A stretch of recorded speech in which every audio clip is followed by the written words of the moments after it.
Namaste, sir. Namaste, namaste. Yes. Tashat, how are you? Oh, chan, खूप छान. Okay. So let's start with today's session. We will just, we have Deepali madam there. So Deepali madam, do let us know when you go live.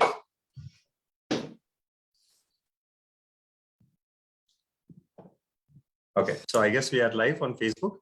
Okay. Let's start with our today's Yes, sure, sir. session. Okay. Yes. So welcome everyone. I'm Dr. Vikas Sothe and welcome you all for Global Yoga Festival. Since last August 2021, we are celebrating 75 years of India's independence, and in the scale of events, we have decided to have 75 programs all the year long, which includes eminent speakers from the field of yoga, Ayurveda, and the talks are given on meditation, culture, integration of lifestyle practices, which we are celebrating for a year long. So I welcome you all on behalf of Swasti Yoga Center. And namaste. Today we have a very eminent speaker along with us, Sushama madam. So she is the co-founder of Poham School and the principal for Padma Yoga Sadhana College of Terna, Navi Mumbai. Along with that, she has a wonderful 25 years of experience of in the field of research in yoga and as a yoga therapist. Along with that, she has been mentoring many students in the field of yoga who are pursuing their MA yoga or different certification courses in yoga. So we welcome Sushama madam, and today she is going to talk on the topic of yoga in IT corporate world with the prospects and challenges for India at 75. So a big round of applause. Thank you, sir. Thank you so much. So we will start the session, but before that, just we will have our prayer of Maharishi Patanjali and the Omkar chanting. Yes, sir. So making ourselves comfortable, eyes gently closed, palms on the knees, inhale deep.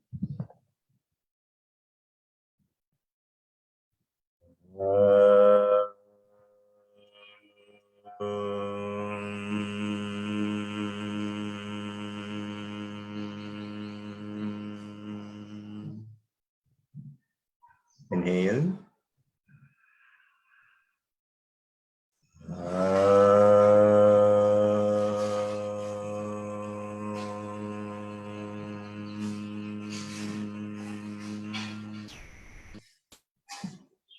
Last one more time. Inhale.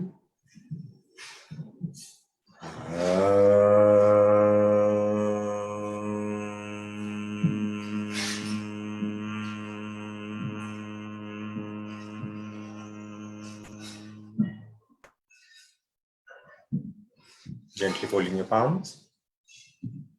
We'll start with the prayer to Maharishi Patanjali. Yogena chittasya padena vacha malam sharirasya cha vaidyakena yopakarotam bravaram munina Patanjalim pranjaliranatosmi.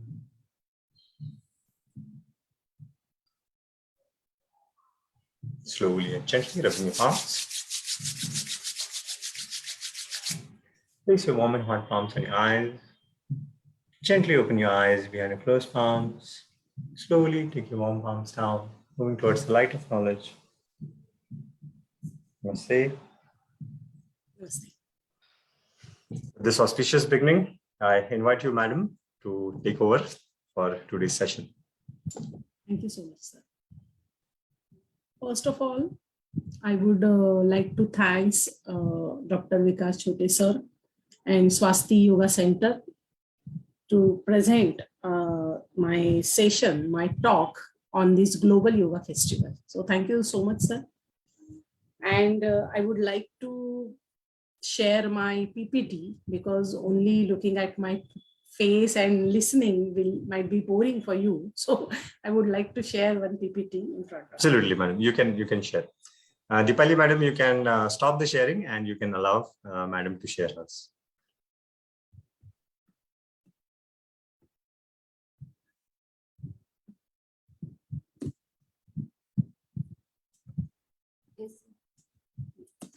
I'll share.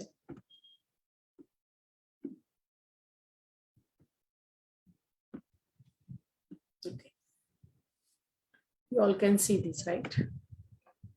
I have not mentioned the name of the talk here.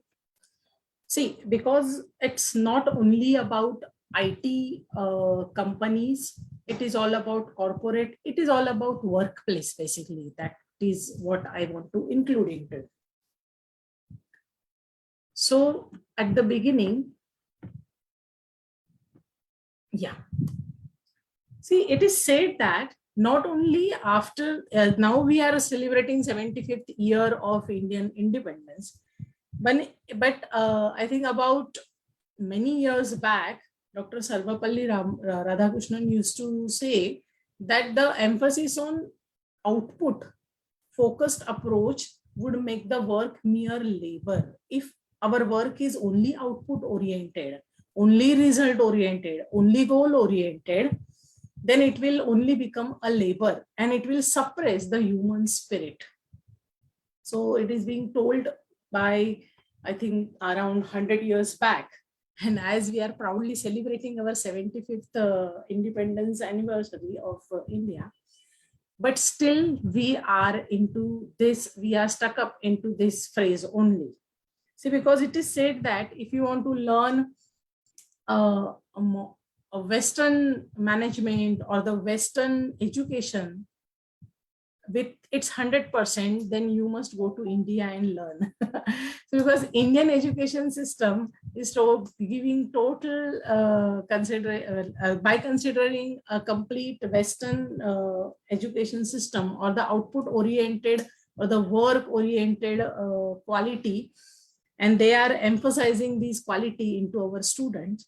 So we are still there. There are many years to go to change this approach actually.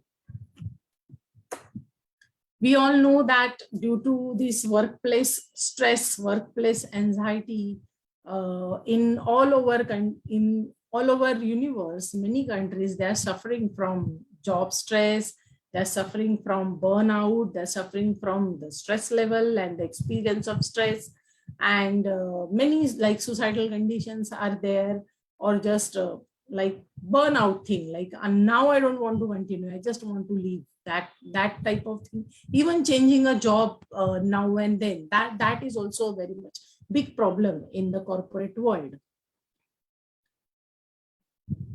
So what is the reason behind it? The reason behind it is we hate our work.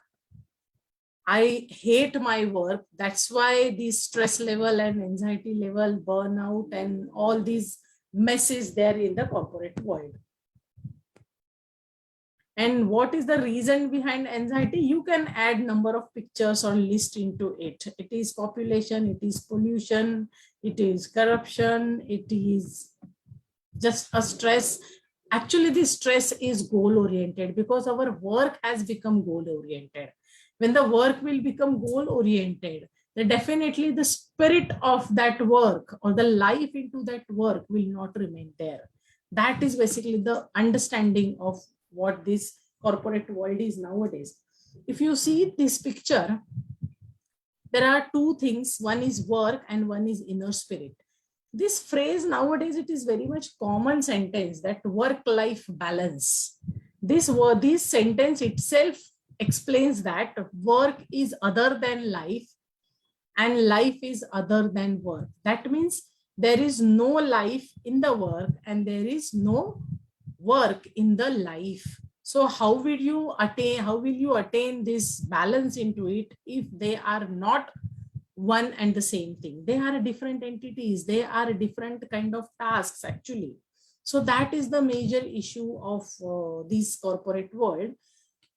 As we are getting very much close to the work, we are getting very much busy towards the work. What is happening? Our inner spirit is somewhere missing over there. That's why now we have to look at it with a different perspective, so that this work-life balance should get changed. So how it should be? It should be workplace spirituality. Why can't we include, or why can't we apply our ancient spirituality techniques at workplace. So what will happen then? The work and the inner spirit will go hand in hand. Otherwise, they are separate. That's why we feel exhausted after doing work. We feel something is missing into me after achieving the goals.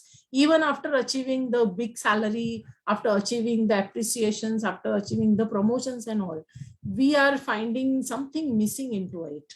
So why this missingness is there? And that is because there is a missingness of spirituality at the workplace itself. So how this spirituality at workplace is possible, and what exactly I need to do, and why I need to find out spirituality at workplace. These three other questions, they should arise basically. So the people, those who are engaged into the corporate sectors, they are into IT sectors, they should come with these questions. And nowadays, due to this yoga and the spread of these ancient sciences and everything, due to the institutions like Swasti Yoga and many yoga centers are now having concern about this workplace or work-life balance issues.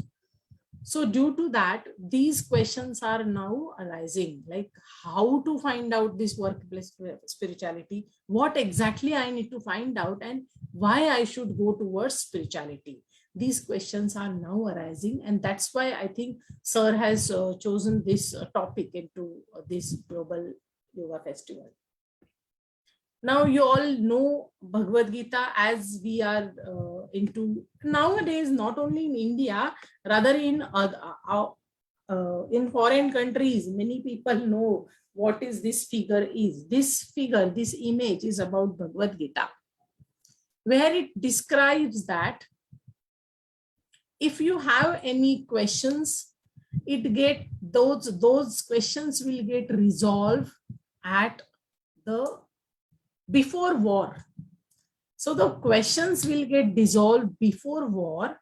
So sitting in the cabin, in the AC cabin, there are 100%, rather 200 possibilities of resolution of these type of questions. Okay. So when Arjuna entered into dilemma, when he was going through this work stress and anxiety and everything, that time Sri Krishna gave him knowledge or teaching in the form of Bhagavad Gita. That was possible in those days. Then why not today?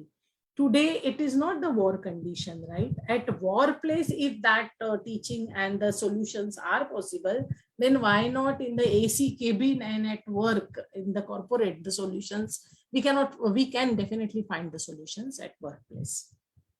So very beautiful phrase, and it is very famous phrase in verse in Bhagavad Gita, and that is yogaha karmasu kaushalam. That is from 50th shloka from 2nd chapter of Bhagavad Gita.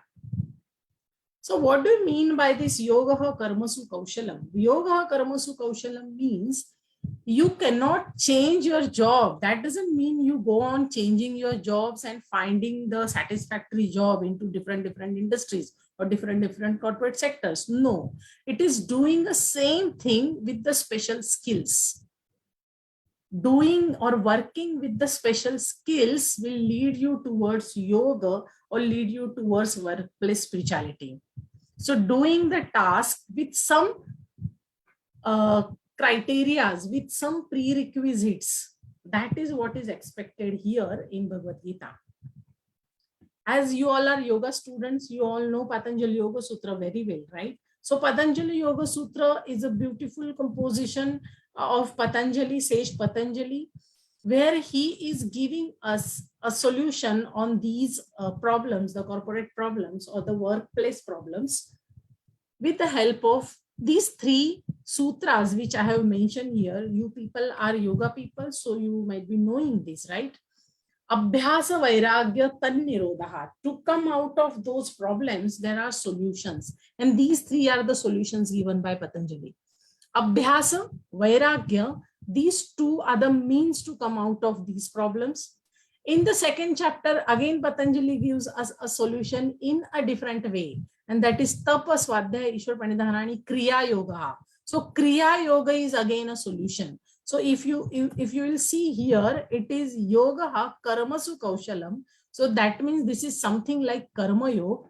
And Patanjali is taking us towards Kriya Yoga. So is there any difference between Kriya and Karma? That we will see. Basically, this Kriya Yoga is meant for a man in action people. So we are a man in action when we work, when we have work which is goal oriented, which is target oriented, or the result oriented. That means we are man in action, where we cannot surrender our activities, we cannot surrender our actions. So that those actions themselves can become yoga if you apply these three criteria to each and every action of your life. That is Tapa, Swadhyaya, and Ishwar Pranidhana. Then again in second chapter, in the middle of the second chapter, he is telling us about Astanga Yoga, which is very much popular nowadays. Astanga Yoga has now formed into many different formats. But basic, the primary Astanga Yoga, which is told by Patanjali, is Yama, Niyama, Asana, Pranayam, Pratyahar, Dharana, Dhyan, Samadhi. That is the Astanga Yoga. So what is the common thread between these three? Can you able to find out the common thread between these three? See, these three are not the different solutions. It is only one solution. Basically, Patanjali is trying to give us a single solution for all the problems, but with three different ways. If this is first thing is applicable for you, it's okay. It is not applicable, try for the second format of the same solution. If it is not applicable, go for the third format of the same solution. Right? So what is the common thread which we can see into it is, if we see the first sutra, that is Abhyasa and Vairagya. So there are two means. So Abhyasa is nothing but continuous practice, hard work, you can say. So where that hard work should not be the, we call it is like Gadha Mehnat. It should be a smart work, right? So that's why that Abhyasa may, what are the three things we can include into Abhyasa? They are Tapa, Swadhyaya, and Ishwar Pranidhana. These three things we can very well attach to this Abhyasa. So into Abhyasa, Tapa is there. That means when we do hard work, we should, Tapa is hard work, Tapa is penance, it's austerity, but with the regular practices. Tapa doesn't mean today I am doing a lot of work and I will go on the vacation for 1 week. So I will finish my work into 1 day by sitting for 24 hours and compromising my mental and physical health. No, it is a continuous practice. It is a continuous process. That is Abhyasa. So Tapa with the help of Abhyasa, but only Tapa will not solve the problem. Swadhyaya should be there.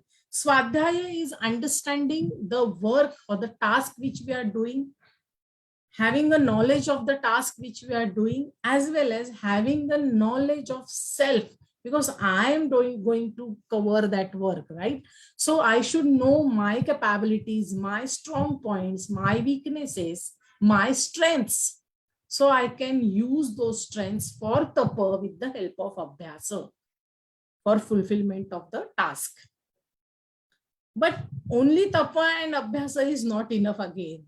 So he had smartly added Ishwar Pranidhana into this. Ishwar Pranidhana is nothing but, you can say, not expecting fruit after work. No, you cannot say that. See, because fruit will going to get.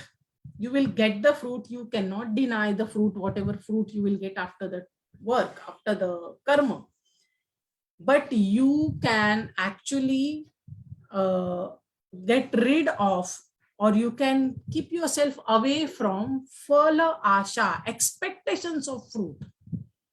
The tyaga of phala asha, and that is called as phalashaya tyaga. Phalasha Tyaga, you can say. Phala Asha Tyaga. This word is given by Bhagavad Gita, which we can very well attach to Ishwar Pranidhan. Because at this fruit is given by God, you can say that God concept is not there in Indian context. Actually, it is not there in Indian culture. But you can say you surrender those fruits, or you surrender the expectation of fruits. You cannot surrender the fruit also. You can surrender the expectation of fruit of your activities, of your action. That is this Ishwar Pranidhan is. But with abhyasa, with the regular practice, and even this Ishwar Pranidhan can go with vairagya. If you are detached from the expectation of fruit, see, carefully listen my words. I'm not talking about tyaga of action or tyaga of its fruits. No, I'm talking about tyaga of expectation of fruits. Phala asha tyaga. It is not karma tyaga. It is not karma phala tyaga. It is phala asha tyaga. And that is basically Ishwar Pranidhan, and that will go with vairagya. So tapa swadhyaya can definitely go with abhyasa, and Ishwar Pranidhan can go with vairagya. So that is the solution which Patanjali is giving for people like you and me. We are very common people. We are man in action people. We work for targets. We work for our desires. We work for fulfillments, right? But even if this is not possible somehow, because we are not only a mind, we have body. So whenever we work through body, then only our mind will get activated. When we use our muscles, when we use our breath, then only our mind will understand these solutions, how to apply these solutions to the mind, to the mental level. That's why Patanjali has introduced yama, niyama, asana, pranayam, pratyahara, dharana, dhyan, samadhi. And in again a common thread in Kriya Yoga and Astanga Yoga is, in niyama there is saucha, santosha, tapaswadha, Ishwar Pranidhan, right? So that tapaswadha, Ishwar Pranidhan is there in niyama again. That is self-conduct. You cannot have control over others' activity, over others' actions, but you can definitely put a check on your own actions. That is with the help of niyama, where this Kriya Yoga is again repeated into niyama. But in this Astanga Yoga, Patanjali is telling you to start working at the physical level.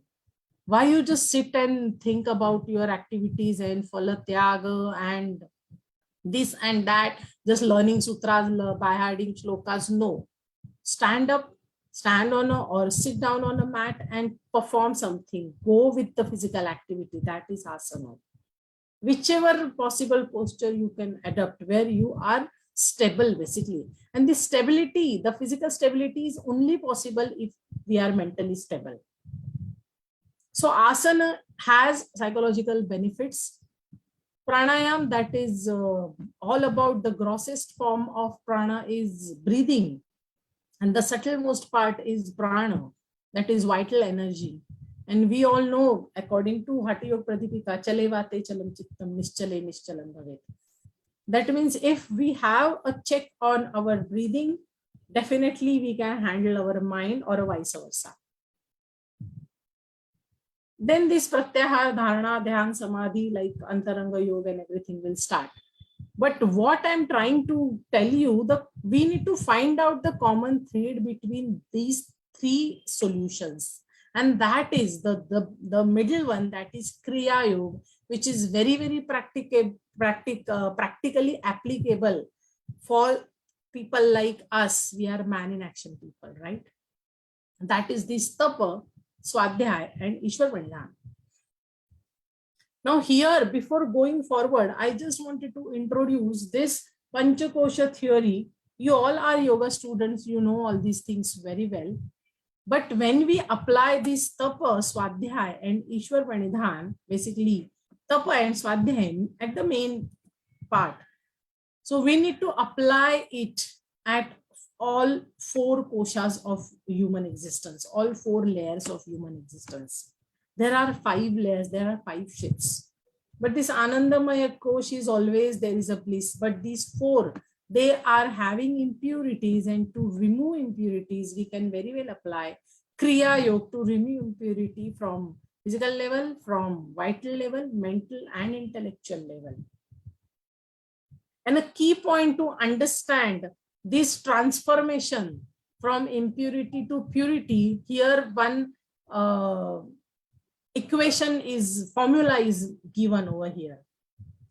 When we say human has these five different aspects of personality, if these five aspects are in harmony, they are going in one directions, that means it is integration of personality.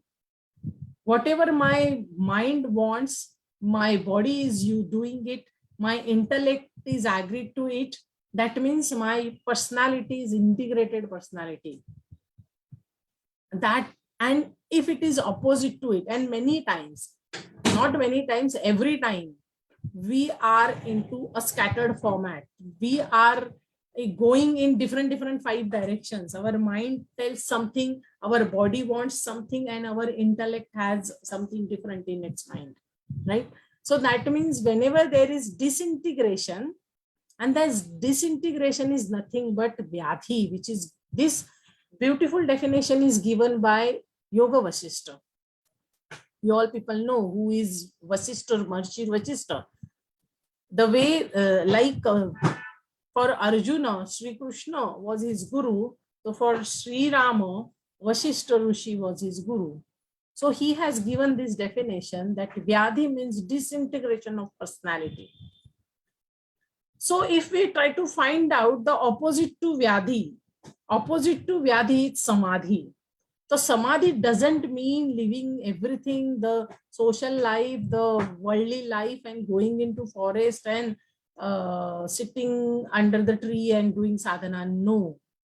Samadhi is just an integration of personality. When you have coordination, when you have harmony with your own personality, with the different aspects of your own personality, that is samadhi.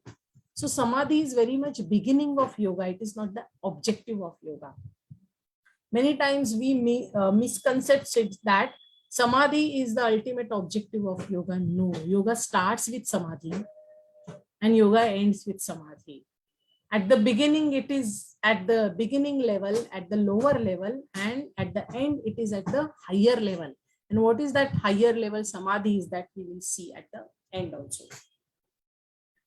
So understanding self is very much important before finding the solution. And what I'm suffering from, understanding that is also very much important. See, because we are trying to find out the solution, but we must know what is the question is. Question क्या है वो पता होना चाहिए सबसे पहले तो. So what is my question? What is my problem? Many people feel that there is no problem in the life. So if you feel that there is no problem, then why we are giving you a solution? Why Patanjali and Bhagavad Gita and all other sages have given a solution? So if whenever you found that there is a problem, then only these solutions are useful in your life.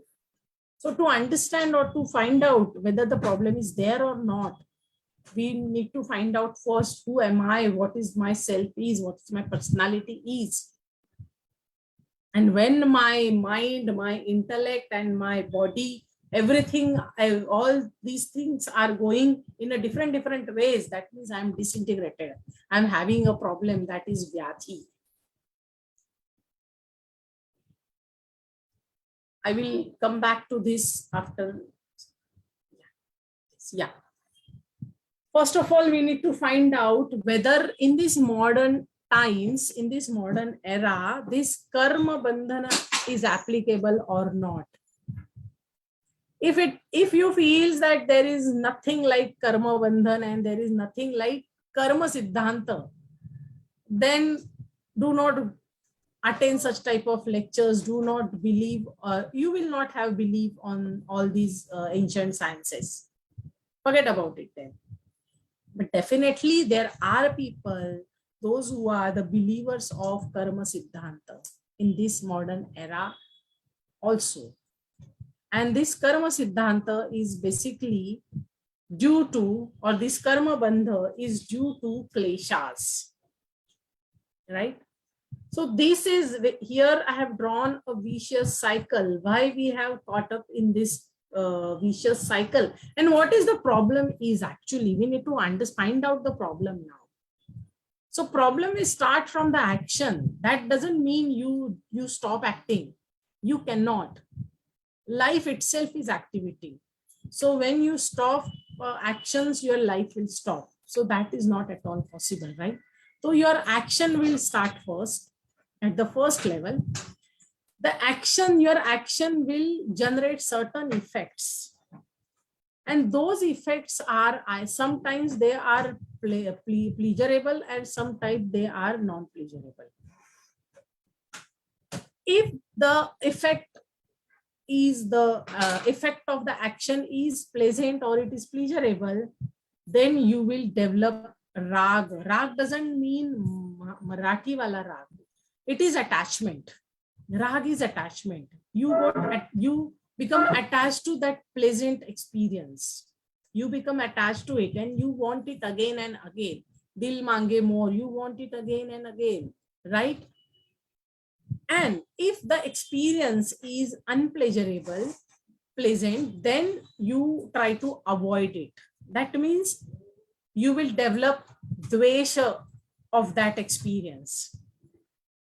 So depends upon raga and dvesha, you will develop these psychological stresses, which is called as sanskara. Again, this sanskara is not Marathi wala sanskara. It is Sanskrit sanskara. These are the stresses, these are the impressions on our psychological being, right?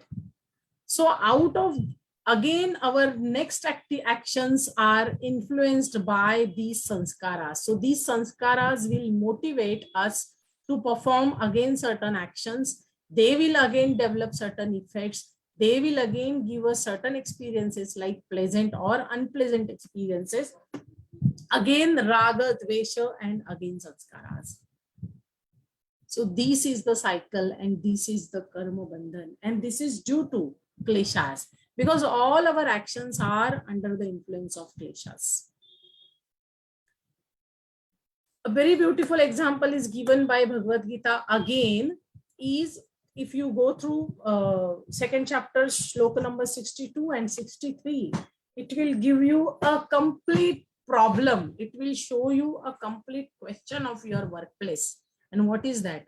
Dhyanto vishan punsa sanges teshu pajayate. Sangat jayate. Sangat sanjayate kamaha. Kamat krodho vijayate. Dhyanto vishat punsa. If your senses come in contact with the object, the vishaya is the word which is given by all our santa. As Maharashtra is a place of all saints and sages, we are very fortunate that we are in Maharashtra. So we can very well connect with these words. So what is Vishaya means? Vishaya doesn't mean subject. Vishaya is actually an object, right? So when you come in contact with, your senses come in contact with the Vishaya, you become attached to that Vishaya, that object, that earth. And what will happen once the attachment develops? Once the attachment develops, you will develop kama, desire for that object. And then kama will lead you toward kamat krodho vijayate. If you would not able to attain that, you will develop anger. And if you don't want something and still it is coming into your life again and again, you are frustrated with that experience again and again, then there also you will end up into anger. You will lead towards anger. What will happen after anger? Krodhat bhavati sammoha. Sammoha means it is like hypnotism. You are hypnotized by your extreme emotions. You are hypnotized by your emotions. You just forget where you are and what you are.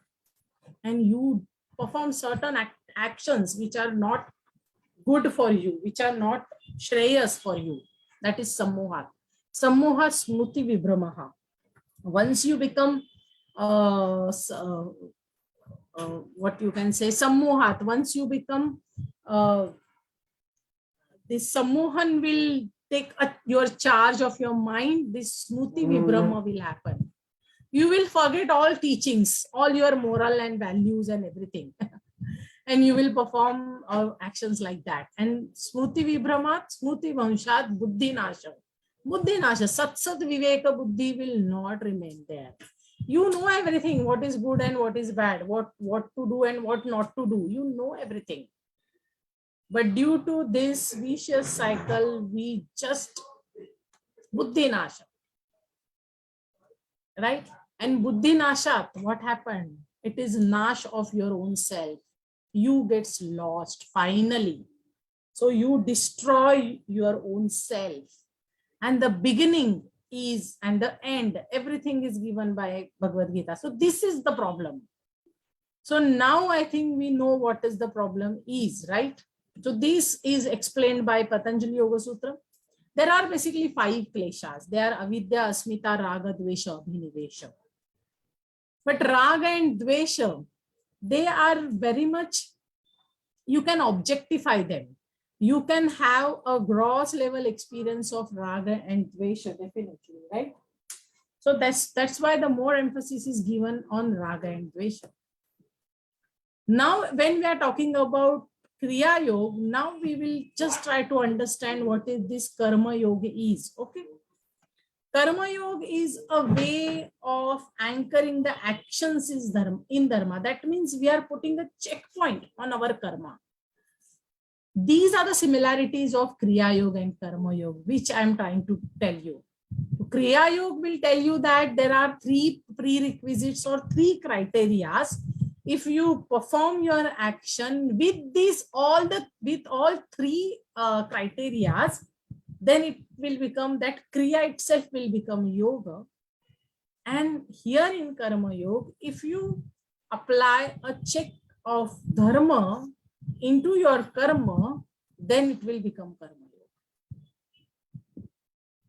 So it is, Karma Yoga is an intelligent way of performing action. It is not only doing action or just for the sake of saying, we say it is nishkama karma, we do lot of dana, dharma, and no, we don't.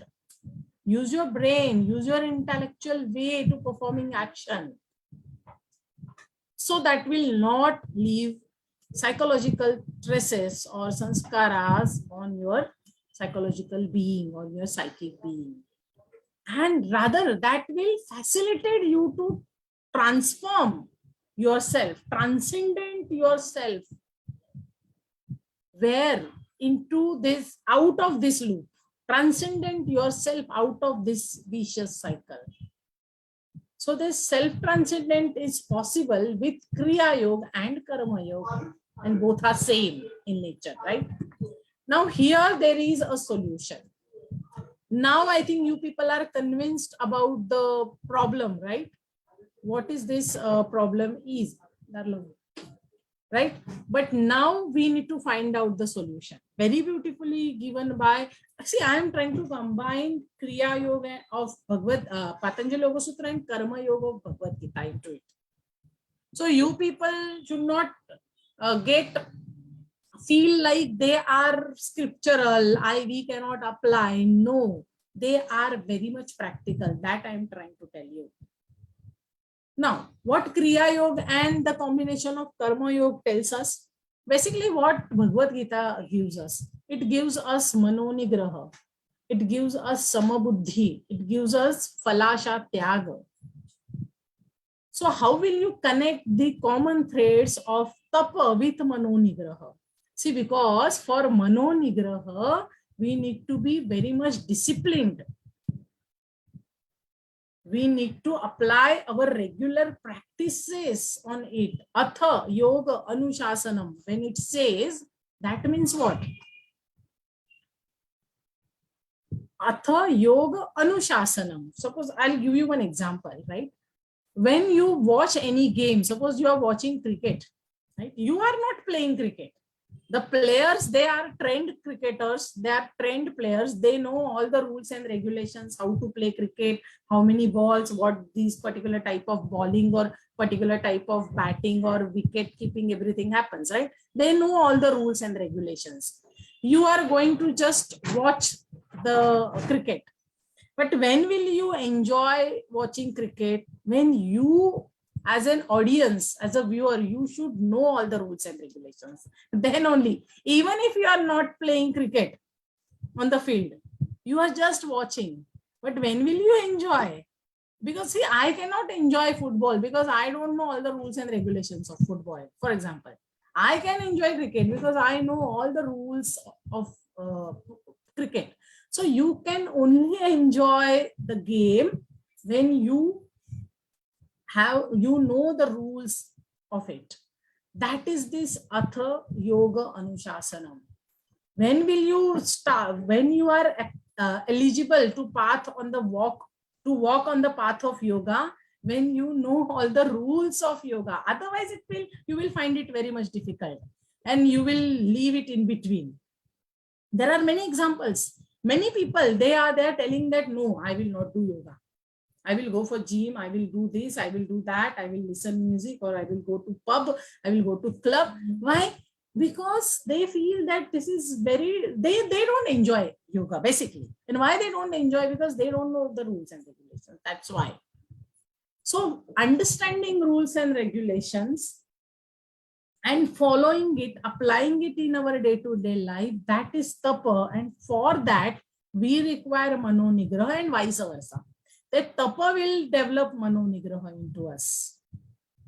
See, because I know it is an experience of all yoga teachers, even those who are practicing from last 20-15 years, they are also having the same problem. Every morning, they will tell to themselves that no, today I will not get up. But they will push themselves. Why? Because this mano nigraha is required, and through tapa only this mano nigraha will come. I have heard one interview of B.K. Iyengar Guruji. He was 94 or 95 years old when he left. But that time also he used to say, I am practicing yoga till my age of 94, but every morning I need to push myself. Get up at 4 o'clock, do yoga sadhana.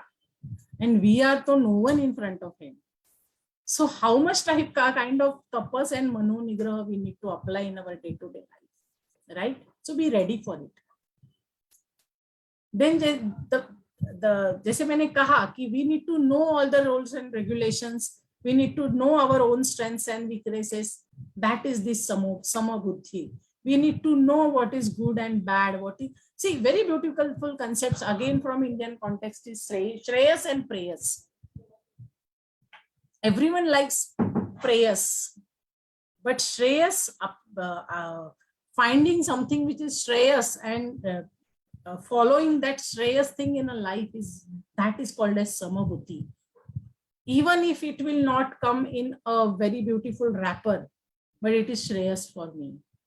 So we need to find out the difference between Shreyas and Prayas always. That is samabuddhi. That will come with the help of swadhyaya, with the help of satsanga, with the help of guru satsanga, or with the help of scriptural knowledge, or attending such type of discourses. Then Ishwar Pranidhan will teach us what is this phala asha tyag. We should understand that we cannot avoid its effects. Every action has equal and opposite reaction. We know that. But we have free will, na? We are not machine. That is applicable for energy. That is applicable for machine. But we are not machine. We have free will. Apply that. We cannot renounce from phala or action, but definitely we can renounce from its expectation. That is Ishwar Pranidhan. Then the Swadharma, that concept is the sole concept of Bhagavad Gita. It is Sahaja Dharma, which is easy for you, which is effortless for you. That is your Swadharma. In Hatiyog Pradipika, in Sadhaka Tattva, it is said that Utsahat Sahasat Dhairyat. Right? there are badhaka tattva also. Atyahara prayasascha. Ati ahar, ati prayas. If you are taking more and more efforts for a fulfillment of certain things or achieving something, don't do that. Spontaneously, with sahajata, it should happen. That is your swadharma. Then what is this Loka Sangraha? Is very beautiful concept of Bhagavad Gita and Patanjali Yoga Sutra, which I found. Loka Sangraha means become an idol of people. People are looking at you. People are watching you.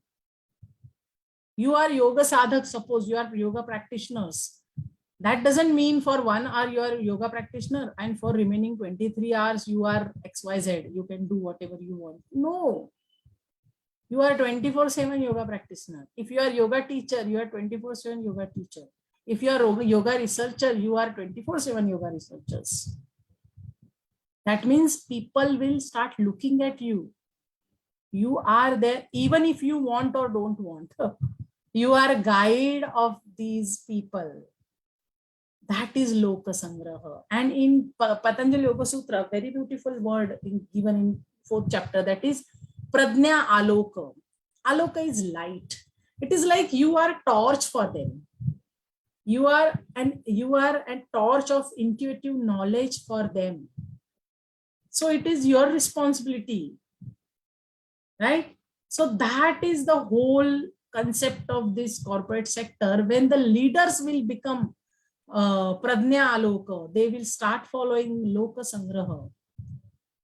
Team leaders, managers, the people, those who are on the superior post like CEOs and all, they are torch for their subordinates.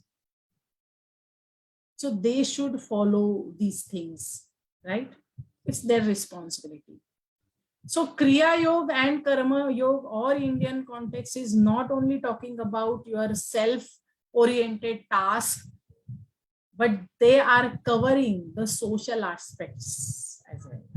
And you should, being a corporate person, we should start thinking about the social aspects.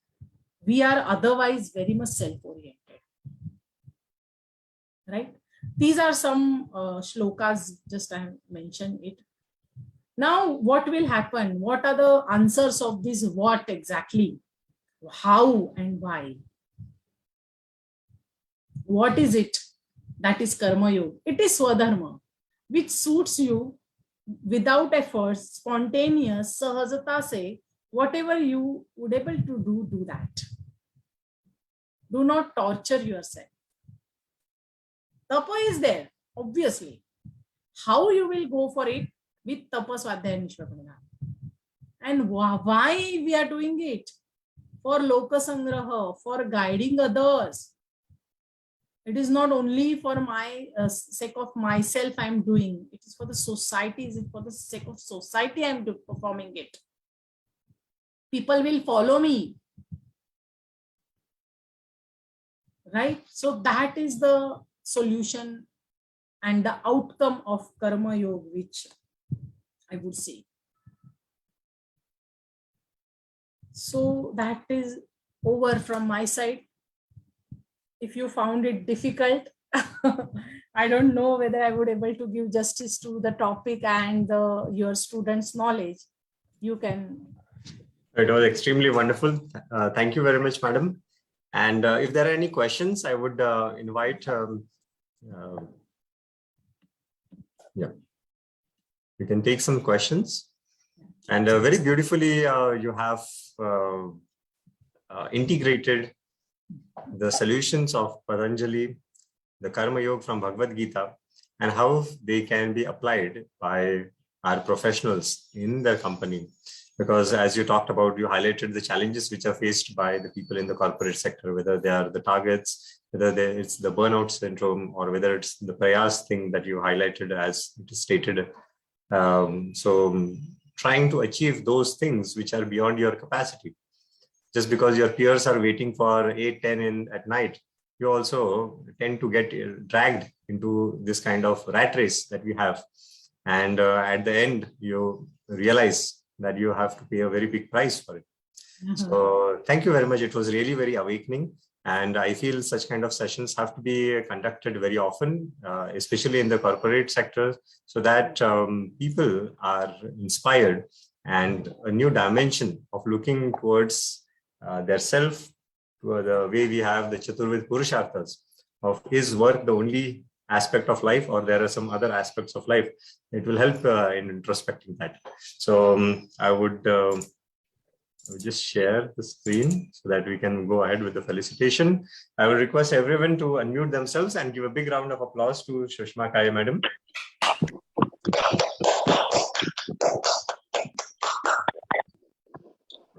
Thank you very much for being a part of this festival and motivating and enlightening our students on this wonderful knowledge.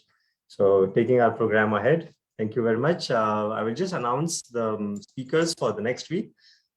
We have next Saturday, it is going to be our 71st program. So that's also, we are approaching towards our 75 programs. So next is 71st program. Our speaker is Netra Kumar. She is our alumni, YCB certified, and she is right now in Australia, but she would be talking on yoga in Australia. What are the opportunities and challenges for an Indian yoga teacher? And on Sunday, we have our very beloved Raghavendra Pai ji. He is the head of Shri Vedivyasa Yoga Pratishthan and is also the recipient of Swami Vivekananda Leadership Award, which he was awarded in 2018 in Chicago. Exactly in the place where Swami Vivekananda gave his speech in the World Religion of Parliaments. So he is going to talk on Nada Yoga and the effect of Vitthal chanting on the cardiac health or heart. So that is on 15th of May on Sunday. So with this, we come to the end of our program, and I will request everyone to make themselves comfortable. Holding our palm, we will end the session with the Shanti Mantra. Gently close your eyes, slow and deep breathing, inhale.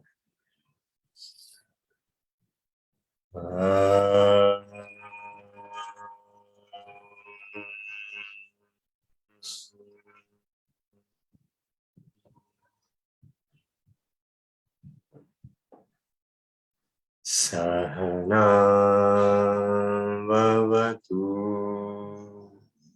sahanam hunatu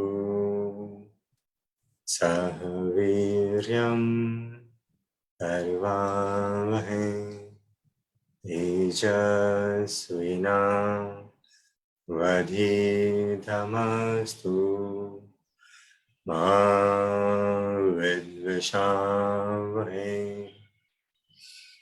Om Shanti Shanti Shanti.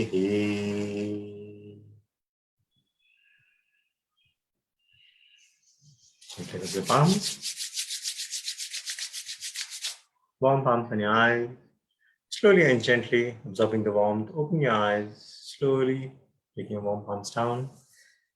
Namaste, everyone. Thank you, everyone, for joining. Have a wonderful weekend. Thank you very much, madam, for the wonderful session. Thank you, all the students and alumni. Thank you. Namaste. Bye.